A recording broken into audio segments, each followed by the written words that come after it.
আমি সপ্তর্ষি এবং এই অডিওতে স্টিফেন গ্রিনব্ল্যাটের লেখা এসে দ্য ইম্প্রোভাইজেশন অফ পাওয়ার এই এসেটা নিয়ে কথা বলবো। দ্য ইম্প্রোভাইজেশন অফ পাওয়ার এটা একটা বই থেকে নেওয়া।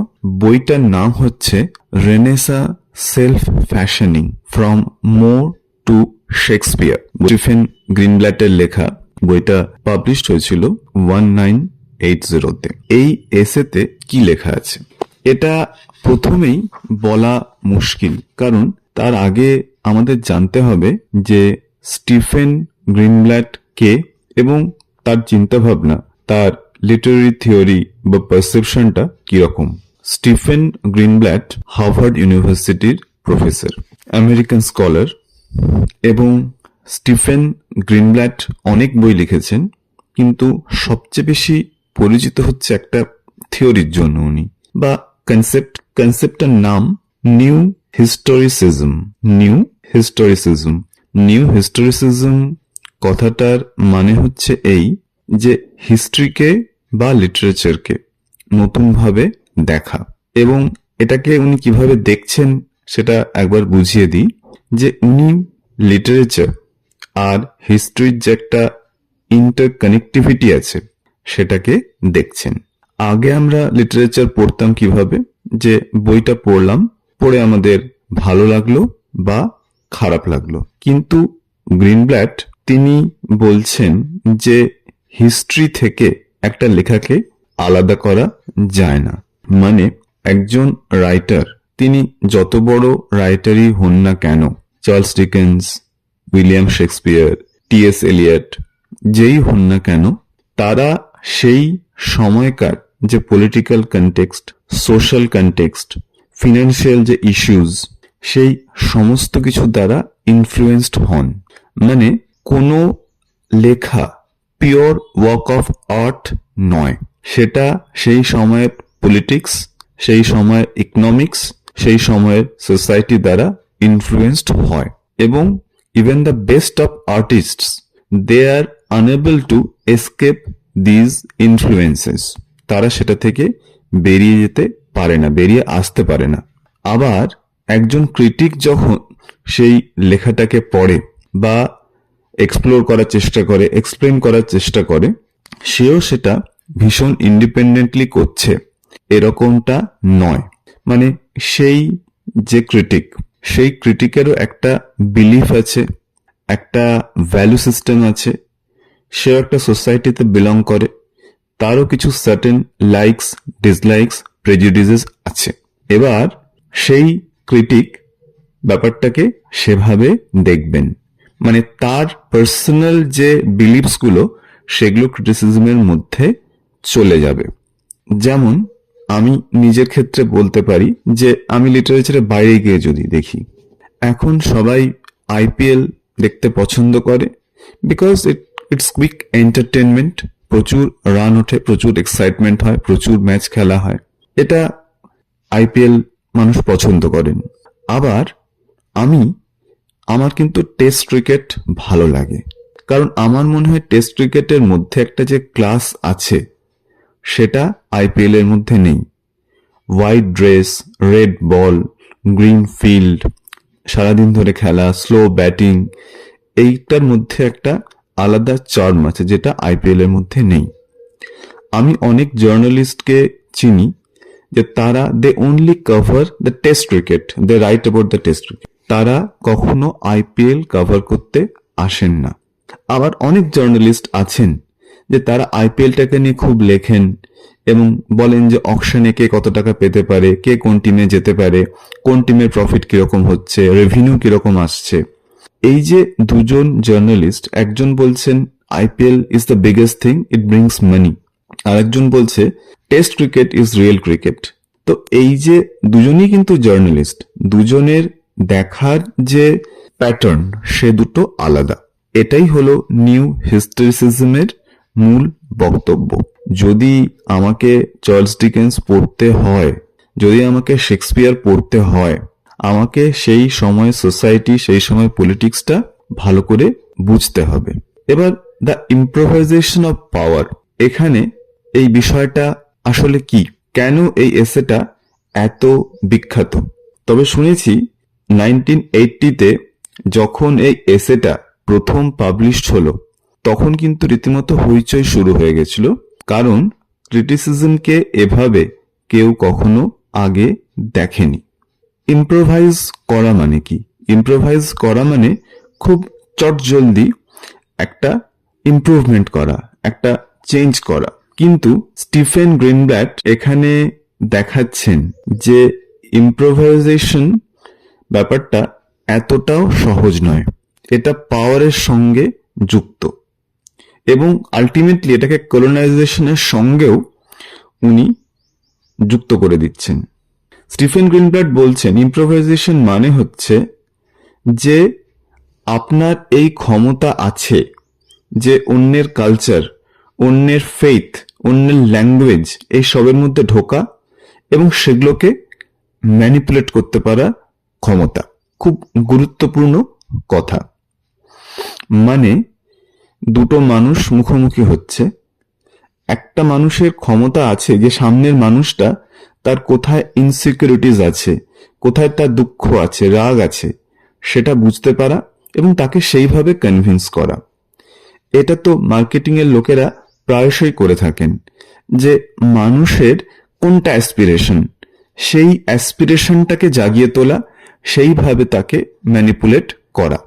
যেমন কোনো জুয়েলারি অ্যাড বা যেমন কোনো সোপের অ্যাড, সেখানে কি বলা হয় যে এই সাবান মাখলে আপনি এতটা অ্যাট্রাকটিভ হবেন, এই জুয়েলারি পরলে আপনি এতটা অ্যাট্রাকটিভ হবেন।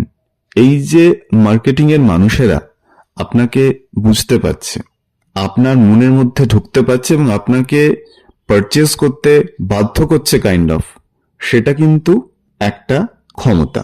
এবং ইম্প্রোভাইজেশন কথাটা এক্ষেত্রে পাওয়ার। ইম্প্রোভাইজেশন মানে স্টিফেন গ্রিনব্ল্যাট বলছেন পাওয়ার।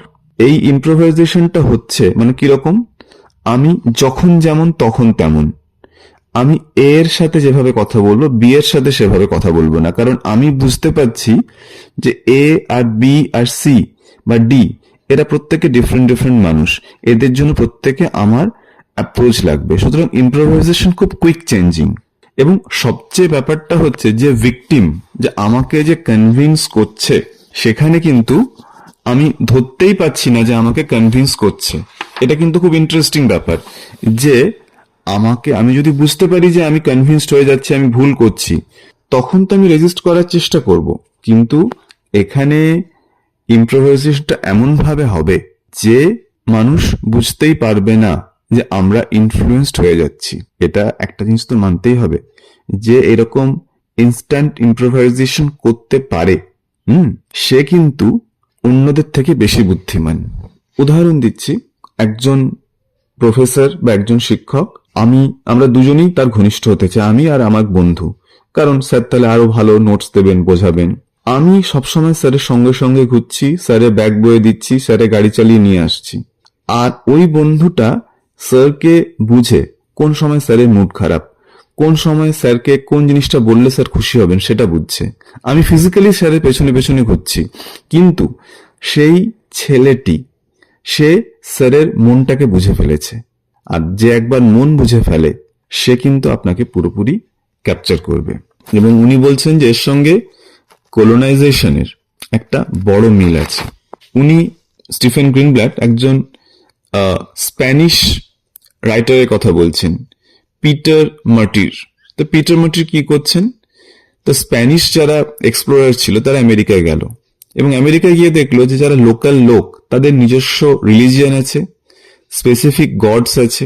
তো স্প্যানিশরা কিন্তু জোর করে যুদ্ধ করলো না, তারা সেই ল্যাঙ্গুয়েজটা শিখলো, সেই রিলিজিয়ানটা শিখলো এবং আস্তে আস্তে তাদের বিশ্বাসের মধ্যে ঢুকে গেল। তাহলে এটা হচ্ছে এক ধরনের কলোনাইজেশন। এই যে ইম্প্রোভাইজেশনটা কিরকম, এক হচ্ছে যে অন্যের কালচারটাকে তুমি মন দিয়ে বুঝছো, বুঝতে পারছো যে এটাকে তারা সত্যিই খুব ভালো বিশ্বাস করে। দুই, তাদের কাছে তুমি নিজেকে খুব রিলায়েবল একটা লোক হিসেবে প্রজেক্ট করছো এবং আস্তে আস্তে তাদের উইকনেস গুলো কাজে লাগিয়ে তাদেরকে কন্ট্রোল করা শুরু করছো। তোমার কোনো গানস লাগলো না, বম্বস লাগলো না, তুমি তাদেরকে কন্ট্রোল করতে লাগলে।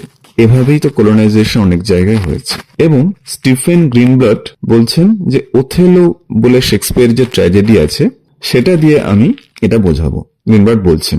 এবার ওথেলো প্লেটা এরকম মোটামুটি যে একজন আফ্রিকান একজন মুর আছেন যার নাম ওথেলো।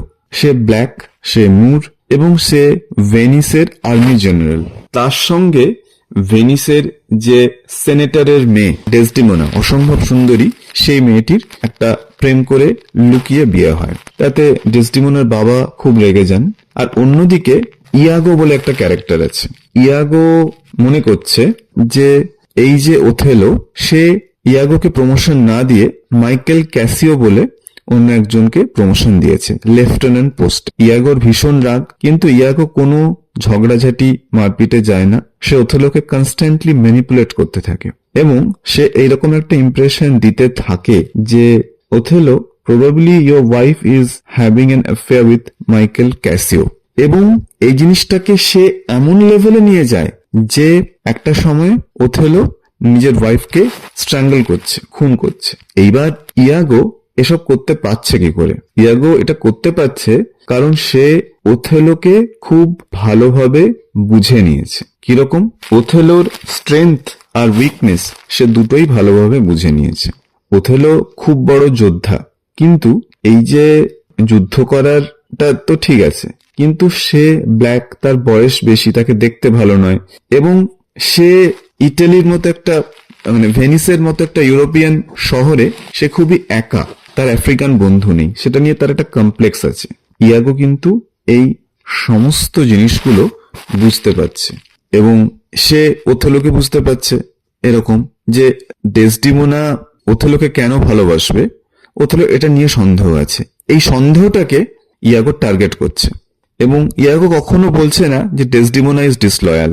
ইয়াগো এটা বলছে, কিন্তু একজন ভেনিশিয়ান মেয়ে এতটা সুন্দরী আপনাকে কেন চুজ করলো? এই যে ওথেলোর মানে কমপ্লেক্সটা আগে থেকেই ছিল, সে কমপ্লেক্সটাকে খোঁচাতে শুরু করলো। ওথেলো কিন্তু ভয় পেতে শুরু করলো যে যদি ডেসডিমোনা ডিসলয়াল হয়ে যায়। তারপর সে তো রুমাল দিয়ে একটা নাস্টি গেম খেললো। আর ইয়াগো কিন্তু ওথেলোকে ভায়োলেন্টলি হার্ট করছে না, ইয়াগো ওথেলোকে কমপ্লিটলি মেসড আপ করে দিচ্ছে যে ওথেলো আর সে যেরকম একটা কাম আর পিস অফ মাইন্ড ছিল সেটাই তার নষ্ট হয়ে গেল। এই যে জিনিসটা স্টিফেন গ্রিনব্লাট বোঝাচ্ছেন, এখানে একটা কনসেপ্ট খুব গুরুত্বপূর্ণ, দ্য আদার বা অপর। মানে ইউরোপিয়ানসরা যখন শেক্সপিয়ার লিখছেন তখন কিন্তু বাইরের মানুষকে আদার মনে করতো, মানে সে মুর হতে পারে, টার্কি হতে পারে, জু হতে পারে। এই আদার যারা, তাদেরকে ইউরোপিয়ানসরা কিন্তু খুব ভালোভাবে দেখতো না, তাদেরকে একটু অপছন্দ করত। ইয়াগো কিন্তু সে অপছন্দ করেনি, সে বেসিক্যালি ওথেলোকে বুঝেছে বলেই এতটা ম্যানিপুলেট করতে পেরেছে। আমরা ইম্প্রোভাইজেশন অফ পাওয়ার এসেটা পড়ছি, কিন্তু বইটার নাম কি যে বইটাতে আছে? রেনেসা সেলফ ফ্যাশনিং, তাই তো? সেলফ ফ্যাশনিং মানে কি? নিজেকে গড়ে তোলা। হ্যাঁ, রেনেসাতে একটা ছিল যে তুমি যেখানে জন্মাবে সেটা তোমার আসল জায়গা নয়, তুমি যেরকম কাজ করবে সেটাই তোমার আসল স্ট্যাটাস ডিসাইড করা হয়। খুব ভালো জিনিস, কিন্তু এর একটা খারাপ দিক আছে। যে মানুষটা নিজেকে গড়তে পারে সে অন্যের পরিচয়কেও ফ্রেম করতে পারে, এবং এখানে ইয়াগো হচ্ছে সেলফ ফ্যাশনার। সে কনস্ট্যান্টলি চেঞ্জ করছে নিজের আইডেন্টিটি। ওথেলোর কাছে সে লয়াল, রড্রিগোকে সে টাকা নিচ্ছে বলছে কিছু নয়, আমি ডেসডিমোনাকে ঠিক পাইয়ে দেব। ক্যাসিওর কাছেও সে পছন্দের লোক। আসলে ইয়াগো ক্যারেক্টারটা কে বোঝা যাচ্ছে না। ইয়াগো একজন মানুষ যে সবাইকে কন্ট্রোল করছে, সবার মনের মধ্যে ঢুকে যাচ্ছে, প্রত্যেকে, শুধু ওথেলো নয়, রড্রিগোর কাছেও সে বিশ্বাস অর্জন করছে, ক্যাসিওর কাছেও করছে। সুতরাং এটা তো বুঝতে হবে যে তার একটা ক্ষমতা আছে। এই যে ওথেলো চলে যাচ্ছে এবং ইয়াগো বলছে I am not what I am, মানে আমাকে দেখে যেটা মনে হয় আমি সেটা নই, সেটাই কিন্তু ইয়াগোর সবচেয়ে বড় অস্ত্র। এবং তাহলে এই যে ওথেলোকে ম্যানিপুলেট করা, ওথেলো একজন মুর, ওথেলো ইউরোপিয়ান নয়, তাকে ম্যানিপুলেট করছে কে? ইয়াগো। এটাই কিন্তু কলোনাইজেশনের কালচার। এক হচ্ছে যে তুমি তাহলে স্টেপসগুলো কি কি? ইউ আন্ডারস্ট্যান্ড আদার্স কালচার, তুমি অন্যের কালচারটা খুব ভালো করে বুঝলে। ইউ স্পিক হিজ ল্যাঙ্গুয়েজ, তার ভাষায় কথা বলা। এবং এটা কিন্তু খুব মজার একটা অ্যানালজি আছে এখানে। কলোনাইজেশনের সিস্টেমটাও তাই, যে অন্যের কালচারটা বোঝো, তার ল্যাঙ্গুয়েজে কথা বলো, এবং understand his power and weakness, target his weakness. সেই মানুষটার যে উইকনেস আছে সেটাকে তুমি টার্গেট করো। এবং স্টিফেন গ্রিনব্লাট বলছেন যে শেক্সপিয়ার এমন একজন মানুষ ছিলেন, তিনি কিন্তু এলিজাবেথান যে কালচার সেটার খুব কাছাকাছি থেকেছেন। এলিজাবেথান যে ভ্যালিউজ সেগুলোর খুব কাছাকাছি থেকেছেন। মানে তিনি সেই সিস্টেমটাকে, যে এই কলোনাইজেশনের সিস্টেম বা আমরা ইউরোপিয়ানসরা আমরা অন্যদেরকে ম্যানিপুলেট করতে পারি, এই সিস্টেমটার খুব কাছে থেকেছেন, যেটা কিন্তু ক্রিস্টোফার মার্লো থাকেননি। সেটা আপনার ব্যক্তিগত চয়েস হতেই পারে যে আপনি থাকবেন কি থাকবেন না, সেটা তো আপনার ব্যাপার। যেমন উনি লিখছেন ইম্প্রোভাইজেশন অফ পাওয়ার একদম শেষের দিকে, Shakespeare approaches his culture not like Marlowe as rebel and blasphemer. Shakespeare কিন্তু মার্লোর মতো কোনো বিদ্রোহ করছেন না। তাহলে শেক্সপিয়ার কিভাবে অ্যাপ্রোচ করছেন? But rather as a dutiful servant, content to improvise a part of his own without its orthodoxy. মানে তিনি মোটামুটি ভাবে তখনকার যে পাওয়ার স্ট্রাকচার সেইটাকে তিনি ফলো করে যাচ্ছেন। এবং আমি এই কথাটা দিয়ে শেষ করব যে স্টিফেন গ্রিনব্লাট লিখছেন শেক্সপিয়ার সম্পর্কে, হি possessed a limitless talent for entering into the consciousness of another. অন্যের কনসিয়াসনেসের মধ্যে, অন্যের মনের মধ্যে ঢুকে যাওয়াটা দারুণ ক্ষমতা তার ছিল। Perceiving its deepest structures as a manipulable fiction, তার মনের ডিপেস্ট স্ট্রাকচারটা বুঝে সেটাকে ম্যানিপুলেট করে গল্প লেখার মতো ক্ষমতা তার ছিল। Reinscribing it into his own narrative form, এবং সেটাকে একটা ন্যারেটিভ ফর্ম দিতে পারা, এটা কিন্তু তার দারুণ একটা সাকসেসের জায়গা।